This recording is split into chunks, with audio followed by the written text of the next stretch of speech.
नमस्कार. आपण ऐकत आहात चैताली यमगर लिखित ऑफिसवाली अधुरी लव्ह स्टोरी भाग 5. So miss Arya, as a boss म्हणून मी आता तुम्हाला ऑर्डर देतोय की या तुमच्या टेबलवरच्या सर्व फाईल्स माझ्या टेबलवर आणून ठेवा लगेच. असं बोलून अजय तिला काही बोलू न देता आपल्या केबिनकडे ऐटीत निघूनही गेला. पण जाताना तो एक फाईल तिच्या समोर ठेवून हलकेच तिच्या हाताला स्पर्श करतो, ज्यामुळे आर्या चटकन हात मागे घेते. पण हा असा अचानक कसा बदलला हे कोडे मात्र तिच्या मनाला सतावत होते. मे आय कम इन सर? ती त्याच विचारात आत त्याच्या केबिनमध्ये गेली. तुला माझ्या केबिनमध्ये यायची परमिशन घ्यायची जरूरत नाही, अजयने आपल्या हातातील पेन हवेत उंचावत म्हटले. आता तो मॅनेजर असल्याने ऑफिसमधील प्रोजेक्टची संपूर्ण जबाबदारी त्याच्यावरच होती आणि आत आल्या आल्या साहेबांनी लगेच समोरच्या फाईल्सवर एक एक करत साईन करायला सुरुवातही केली होती. पण इकडे तो तसं म्हणताच हिने भुवया उंचावल्या, ज्या तिच्या हातातील फाईल्समुळे तिचा पूर्ण चेहरा त्याला दिसत नसल्या तरी तेवढा कपाळावरचा भाग त्याला तेवढा दिसत होता.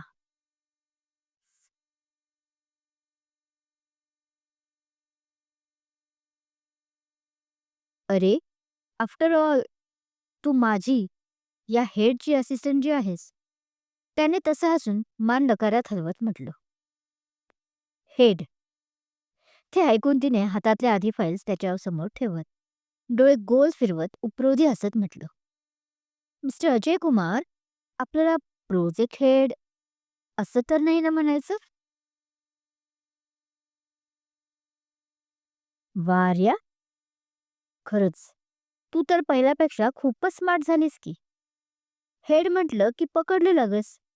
आ पण बघ, शब्दांमध्ये थोडा फरक असतो आणि पॉवरमध्ये खूप. तुला वाटतं मी फक्त प्रोजेक्ट हेड आहे. ॲक्च्युली मी या केबिनमध्ये जे बोलेन तेच अंतिम ठरतं. मग तू त्याला प्रोजेक्ट हेड म्हण की हेड ऑफ युअर वर्ल्ड. तू हलकेच हसतो, डोळ्यात थोडा खोडकरपणा होता आता बोलताना. पुढे तोच टेबलवरच्या फाईल्सकडे इशारा करतो. तसं आर्याने नाराजगी दाखवली, भुवया जुळवून, आणि सोबत डोळेही बारीक केले. कारण सध्या त्याचं बोलणंच काय वागणंही तिला समजत नव्हतं. काल ज्या पद्धतीने तो वागत होता त्यावरून तर आपण एकमेकांना ओळखतच नाही असं तिला वाटू लागले होते. चल, आता या फाईल्सवर साईन करण्याआधी मला सांग, माझी असिस्टंट म्हणून तुझी पहिली एंट्री मी कशी रेट करू? 10 पैकी 7 की 10 पैकी 10? त्यानेच पुढे हसून एक डोळा मारत तिला म्हटलं. Are you serious? Mister Ajay कुमारला माझ्या माझ्यासारख्या मुलीच्या साध्या एंट्रीनेही फरक पडायला लागला? तिने हसून म्हटलं. त्या हसण्यात सध्या काय नव्हतं. एक दुःख की राग की आणखी काही. पण तिने लगेच आपले भाव मनातच दाबले. यू हॅव नो आयडिया किती फरक पडतो. तो आता तिच्या अगदी जवळ आला होता आणि तिच्या कानात सेडक्टिव्ह आवाजात बोलला, ज्यामुळे तिच्या अंगावर रोमांच उभे राहिले. दूर दूर व्हा मिस्टर अजय. पण ती लगेच सावरलीही आणि तशीच त्याला मागे ढकलत ओरडते. का? काय झालं बेबी? पण तिच्या अशा वागण्याने त्याला आत्ताही काही फरक पडला नाही ना. तो किंचितही तिच्याकडून मागे सरकला गेला. मिस्टर अजय, काय लावलंय आहे हे बेबी बाबी बेब्स? पण आता तीही मागे सरकणार नव्हती. ओ सॉरी, तुला तर बाबी नाव आवडतं नाही का? थँक्यू हां, मला आठवण करून दिली. तो आताही हसत बोलला. ओ, हे अजून लक्षात आहे म्हणायचं. यावर आता ती तिरस्कारयुक्त हसत बोलते. पण मिस्टर अजय कुमार, तुम्ही तुम्ही मात्र हे सोयीनं विसरलात वाटतं, की आता तुमची एंगेजमेंट झाली आहे ते आणि तेही मिस किमया बरोबर. तिने आता थोडं दुःखी सुरात म्हटलं. So you feel jealous? आधी त्याला आश्चर्य वाटतं, की हिला कसं माहीत? पण तसं भाव न दाखवता तो उलट आता तिलाच प्रश्न करतो. जेलस आणि मी, माय फूट. तसंही तुझ्यासारख्याशी माझ्याशी बरोबरीही होत नाही. पण आता ती तितक्याच जोशमध्ये उत्तर देत होती. ओ वॉव! नाईस डायलॉग हां. आता तो परत आपल्या खुर्चीत जाऊन बसत बोलतो. हो, बरोबर आहे तुझं. म्हणून तर बघ ना, आपल्या या 2 खुर्चीत किती डिफरन्स आहे. तोही तिला आता चिडवत होता. बस mister Ajay, enough is enough now. मी ऐकून घेत आहे, तर तुम्ही काहीही बोलत आहात. आता मात्र ती इरिटेट झाली होती. तिला तर हा प्रश्नही पडला होता आता, की आपण काय याच्या नादी लागलो आहे. आपण आता आजच्या मीटिंगबद्दल बोलायचं का?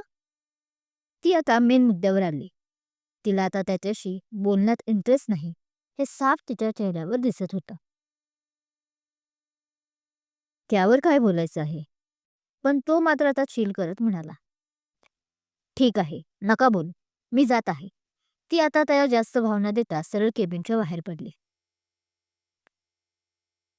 "आर्या, आर्या, आर्या." ती जाताच त्याने आपल्या बोटांमध्ये असलेल्या अंगठीकडे पाहत हसून म्हटलं, "डू यू नो, तू या ऑफिसमध्ये येऊन काय केलं आहेस ते?" तो आता कुटील हसत मनाशी म्हणतो, "काय समजतो काय हा स्वतःला? आहे तर फक्त प्रोजेक्ट मॅनेजर, पण रुबाब असा दाखवतो की हा स्वतः मालक असावा कंपनीचा." ती बडबड करतच आता त्याच्या केबिन बाहेर पडते. "काय झालं आहे? एवढी का चिडचिड करत आहेस?" "तो अजय काही बोलला का तुला?" तिला असं बडबड करताना पाहून सुनैना तिच्याजवळ जात खूप काळजीनं बोलते आणि अजयच्या केबिनकडे पाहत दात ओठ खात एक कटाक्षही टाकते. "Nothing. Don't worry about me." पण आर्या आपला राग आपल्यापर्यंतच सीमित ठेवते, कारण तिला कोणाला दाखवायचे नव्हते की अजय आणि तिच्यात ताण आहे. त्यामुळे ती वरवर हसून तिला आता बोलते. "चला, लागा कामाला," म्हणत ती आपल्या डेस्ककडे जाते. दुपारी लंच ब्रेकनंतर कॉन्फरन्स रूममध्ये प्रे प्रेझेंटेशनसाठी तयारी सुरू होती. आर्या आणि सुनैना एकत्र लॅपटॉप, स्लाइड्स, फाईल्स बघत होत्या. दोघींची जुगलबंदी चांगलीच जमली होती.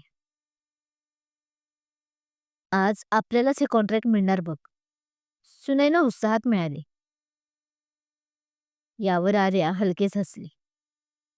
"हो ग, पण बस, हे मिस्टर अजय आणि ती मिस किमया आपल्या राशीला बसलेत राहू की तू म्हणून. त्यांनाही पसंत पडू दे."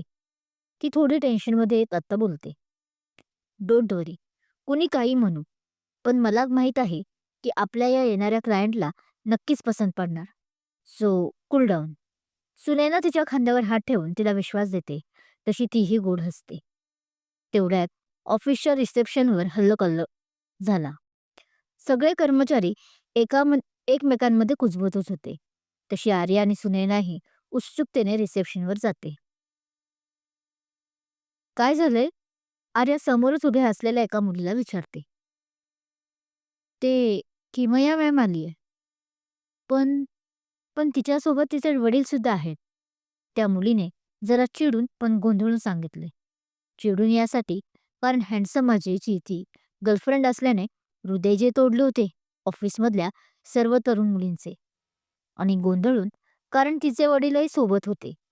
ती सरपोतदार कंपनीच्या मालकाची मुलगी म्हणून किमया ठाऊक होती सर्वांना. पण तिचे वडील ऑफिसमध्ये पाऊल टाकतील असं कुणालाच वाटलं नव्हतं. तोच दारातून किमया आणि तिचे वडील आत आले. किमयाच्या चेहऱ्यावर नेहमीप्रमाणे आत्मविश्वास होता आणि सरपोतदार सुद्धा. त्यांच्याही ठायी असलेला स्थिर स्वभाव त्यांच्या चालण्यातून नकळत कळत होता. किमया त्यांची मुलगी म्हणून शोभून दिसत होती. "काय झालं असेल?"